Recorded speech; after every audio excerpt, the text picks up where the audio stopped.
Hi friends, welcome to our மதுகேமா YouTube channel. இன்றைக்கி நம்ம சேனலில் நமக்கு கூப்பன் கோட் பர்ச்சேஸ் பண்ணுறது சொல்லியிருக்காங்க. கூப்பன் கோட் எப்படி பர்ச்சேஸ் பண்ணணும் அப்படின்றத பற்றி பார்ப்போம். அதே மாதிரி ப்ரொமோஷன் டீம்லேருந்து சேல்ஸ் டீமுக்கு எப்படி போகலாம் அப்படின்றத பார்ப்போம். ஃபஸ்ட்டு வந்து ப்ரொமோஷன் டீம்லேருந்து சேல்ஸ் டீம் போகணும் அப்படின்னா ஃபஸ்ட் நீங்கள் பர்ச்சேஸ் பண்ணிடுங்க. பர்ச்சேஸ் பண்ணதுக்கப்புறமேல்ட்டு நீங்கள் சேல்ஸ் டீம் போயிடலாம். சேல்ஸ் டீம் போனதுக்கப்புறமேல்ட்டு அதுக்கப்புறம் அவங்க சேல்ஸ் டீமுக்கான ஃபார்ம் உங்களுக்கு மட்டும் எனேபிள் பண்ணுவாங்க. நீங்கள் அதில் கிளிக் பண்ணி நீங்கள் சேல்ஸ் டீம் போயிடலாம். அப்புறம் நம்ம வந்து இப்போ பர்ச்சேஸ் பண்ணும்போது அதில் நமக்கு காண்டாக்ட் மெயில் ஐடி கேட்டிருப்பாங்க, ஃபோன் நம்பர் கேட்டிருப்பாங்க. இப்போ உங்களுக்கு லைவில் என்ன ஃபோன் நம்பர் மெயில் ஐடி இருக்கோ அதை கொடுத்துக்கோங்க.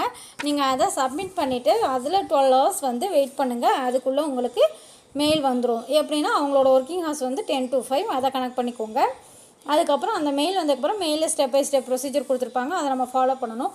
மெயில் வரலை அப்படின்னா கொஞ்சம் அந்த ஸ்பேம் அந்த இதை செக் பண்ணி பாருங்கள். அதில் மெயில் வந்திருக்கும். அந்த இதை எடுத்து நாட் ஸ்பேம்னு கொடுத்தீங்கன்னா உங்களுக்கு கரெக்டாக இருக்கும். அதுக்கடுத்து இன்பாக்ஸுக்கு உள்ளே வந்து நெக்ஸ்ட் வந்துடும். அதுக்கப்புறமேல்ட்டு அதில் வந்து டிஃப்ரெண்ட் பேமெண்ட் மெத்தட்ஸ் இருக்கும். இப்போ ஒருத்தவங்களுக்கு ஒரு பேமெண்ட் மெத்தட் இருக்கலாம், இன்னொருத்தவங்களுக்கும் அதே இருக்குன்றது கிடையாது. அதனால் எல்லோரும் அவங்கவுங்க இதை அவங்கவுங்க யூஸ் பண்ணிக்கணும். அதே மாதிரி net banking, mobile banking, PhonePe, Google Pay, நம்ம எல்லா இதுலேயுமே வந்து நம்ம பேமெண்ட் பண்ணிடலாம். பேமெண்ட் பண்ணி அந்த ப்ரூஃபை வந்து நம்ம சப்மிட் பண்ணணும்.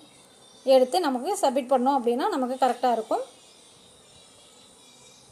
அதே மாதிரி நமக்கு வந்து இப்போது நம்ம வெப்சைட்குள்ளே போனோம்னா இன்ட்ரெஸ்டட் டு பை கூப்பன் கோடு இருக்கா, இதை நம்ம கிளிக் பண்ணணும். இதை நம்ம கிளிக் பண்ணோம் அப்படின்னா நமக்கு தேவையான டீட்டெயில்ஸ் என்னென்ன கேட்கும். கரண்டான மெயில் ஐடி, ஃபோன் நம்பர் எல்லாமே கொடுத்து நீங்கள் சப்மிட் பண்ணி வச்சுட்டீங்க அப்படின்னா நெக்ஸ்ட்டு அதுலேருந்து மெயில் வந்து அதுக்கப்புறமேல்ட்டு நம்ம ப்ரொசீஜர் பண்ணால் கரெக்டாக இருக்கும். இப்போது ஐடி வந்து அதாவது தப்பாக யாராவது வேறு ஏதாவது ஒரு ஸ்க்ரீன்ஷாட் எடுத்து போகிறதோ இந்த மாதிரி ஏதாவது தப்பாக பண்ணிங்க அப்படின்னா கண்டிப்பாக உங்களோட ஐடி சஸ்பெண்ட் ஆகிறதுக்கு நிறைய வாய்ப்புகள் உள்ளது. அதனால் கொஞ்சம் பொறுமையாக பார்த்து கவனமாக பண்ணிடுங்க. அதுக்கப்புறம் நம்ம இப்போ பேமெண்ட் பண்ண ஸ்டேட்டஸ் வந்து நமக்கு நம்மளோட அந்த பைமோட் ஆப்லேயே தான் தெரியும். அதில் பேமெண்ட் வந்து பெண்டிங்காக இருக்குது அப்படின்னா பெண்டிங்னு காட்டும், அப்ரூவல் ஆயிடுச்சு அப்படின்னா அப்ரூவல்னு காட்டும். இப்போ அப்ரூவல் ஆனாலுமே வந்து நம்ம வந்து அதை யூஸ் பண்ண முடியாது. அது வந்து 3 months ஆஃப்டரில் தான் யூஸ் பண்ண முடியும். அது அப்படியே தான் இருக்கும், வேறு எதுவும் பண்ண வேண்டாம். இப்போ எப்படி பேமெண்ட் பண்ணணும் அப்படின்றத பார்ப்போம். முதல்ல வந்து நம்ம அந்த இதை கிளிக் பண்ணி போட்டோம் அப்படின்னா இப்போ அந்த பைமோட் ஆப்லேயே உள்ள மாதிரி வந்துச்சு அப்படின்னா ஆர்டர் சம்மரின்னு வரும். அந்த ஆர்டர் சம்மரியில் வந்து நமக்கு ஆர்டர் நம்பர் வந்திருக்கும். அதை வந்து நம்ம எடுத்து நம்மளோட திரும்பி நம்ம வந்து ஏற்கனவே வந்து இன்ட்ரெஸ்ட் டு பை கூப்பன் கோடுன்னு கொடுத்துருக்கோம்ல, திரும்பி இதே இதுக்குள்ளே வந்தோம்னா நமக்கு வேறு ஆப்ஷன் கொடுத்துருப்பாங்க. நம்ம வந்து பேமெண்ட் பண்ணதுக்கு அதாவது நமக்கு மெயில் வந்து அதுக்கு அப்ரூவல் நம்ம திரும்பி அந்த மெயிலில் நம்மளோட பேமெண்ட் ஸ்க்ரீன்ஷாட் எல்லாமே வந்து ரெடி பண்ணி வச்சதுக்கப்புறம் இதில் வந்து வேறு இது கொடுத்துருப்பாங்க. திரும்பி இதிலே வந்து நம்ம அவ்வளோத்தையும் அப்லோட் பண்ணிக்கலாம். இப்போ ஆப்பில் பண்ணும்போது வந்து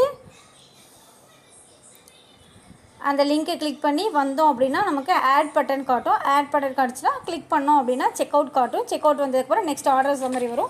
அந்த ஆர்டர் சம்மரி வந்ததுக்கப்புறமேல்ட்டு அதில் உள்ள ஆர்டர் நம்பரை எடுத்து போட்டோம் அப்படின்னா நமக்கு 7 நாளில் வந்து அது கன்ஃபார்ம் ஆயிரும். அதே மாதிரி நம்ம மற்ற ஆப்ஷன்லாம் பண்ணும்போது வந்து நம்ம நெக்ஸ்ட்டு கொடுப்போம்ல, அதேமாதிரி நெக்ஸ்ட்டு கொடுத்து நம்ம ஜிபேவோ ஃபோன்பேவோ எது நம்மகிட்ட இருக்கோ அதை வச்சு நம்ம பே பண்ணிக்கிடலாம். பேங்கில் பே பண்ணுறது கொஞ்சம் அவாய்ட் பண்ணிக்கிறது ரொம்ப நல்லது. அதே மாதிரி மைக்ரோடாக்ஸ் ஒர்க்கர் வந்து ப்ரொமோஷன் டீமில் ஏன் இன்னும் அமௌண்ட் இன்க்ரீஸ் ஆகலைன்றது நிறைய பேரோட கொஸ்டினாக இருக்குது. ஏன்னா அதில் வந்து நிறைய பேர் வந்து இன்னும் சரியாக ஒர்க் பண்ணுறதே இல்லை அப்படின்றதுனால தான் இன்க்ரீஸ் பண்ணாமல் வச்சுருக்காங்க. 500 members பண்ணதை எடுத்து பார்த்தாங்க அப்படின்னா 350 members இது தப்பாக தான் இருக்கா. சேல்ஸ் டீமில் உள்ளது கொஞ்சம் தான் இருக்குது. அதனால தான் ப்ரொமோஷன் டீமுக்கு வந்து என்ன அமௌண்ட் கூட்டாமல் வச்சுருக்காங்க. கண்டிப்பாக கூட்டுவாங்க. அவ்வளோதான் ஃப்ரெண்ட்ஸ். இதே மாதிரி மேலும் தகவல் தெரிந்து கொள்ள மதுகேமா யூடியூப் சேனலை லைக் பண்ணுங்கள், ஷேர் பண்ணுங்கள், கமெண்ட் பண்ணுங்கள். தேங்க்யூ.